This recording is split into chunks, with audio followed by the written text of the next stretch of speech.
আল্লাহ আমরা এই রমজান মাসের উসিলায় শুভে কদরের রাত্রের উসিলায় আল্লাহ পাক রব্বুল আলামিনে আমরা সমস্ত মুসলমান হলরে আল্লাহ মাফ করতা, আল্লাহ শান্তি করুক সকলরে, আমিন। আল্লাহ আমি পাপী গুনাহগার, আল্লাহ ইজনে মাফ করে আল্লাহ আল্লাহ হাসাত করে 27 রমজানের তারাবির নামাজ আদায় করলাম দরগাহ হযরত শাহজালাল রহমাতুল্লাহ আলাইহির মাজার প্রাঙ্গণে মসজিদে। হাজার হাজার মুসল্লিদের সম্মিলিত একটা তারাবির নামাজ অনুষ্ঠিত হয়েছে।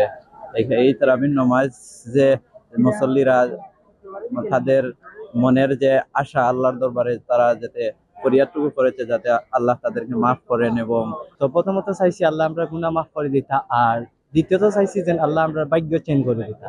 Allah will accept all of our du'as, mostly our muazzin and imam emphasized for them who are in Gaza, because Gaza people are really in danger.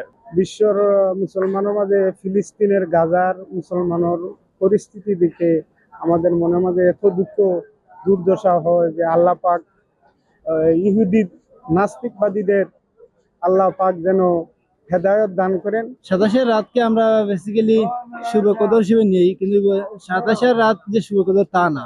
রাসূলুল্লাহ সাল্লাল্লাহু আলাইহি ওয়াসাল্লাম যখন মসজিদে নববী থেকে আসছেন, আসার পর উনি বলছেন শেষ 10 দিন, এবং শেষ 10 দিন ইঙ্গিতগুলো দিয়েছিলেন এমন দিন হবে যেদিন আপনার বৃষ্টি ভেজা দিন হবে, কারণ হচ্ছে তৎকালীন সময়ে এরকম আভিজাত্য মসজিদগুলা ছিল না। তখন ছিল মসজিদগুলা ছনেগর বা খাজুরের পাতা দিয়ে নির্মাণ করা। তখন রাসূল সাল্লাল্লাহু আলাইহি সাল্লামের মাথার মধ্যে কাদামাটি লেগেছিল।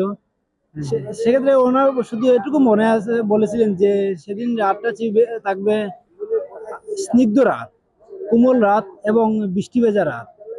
তবে সেদিন ওই দুজন সাহাবীর খুনসুটির ঝগড়াটের কারণে রাসূলুল্লাহ সাল্লাল্লাহু আলাইহি সাল্লাম সেই বিশেষ দিনটাকে বলতে ভুলে গেছিলেন। এটা হয়তো আল্লাহর তরফ থেকে বুলান হয়েছে, নয়তো আমরা যে বাঙালি মুসলমান বলি আর এশিয়ার মুসলমান, আমরা শুধু ওই বেসিক্যালি একটা দিনকে কেন্দ্র করে আল্লাহকে ডাকি।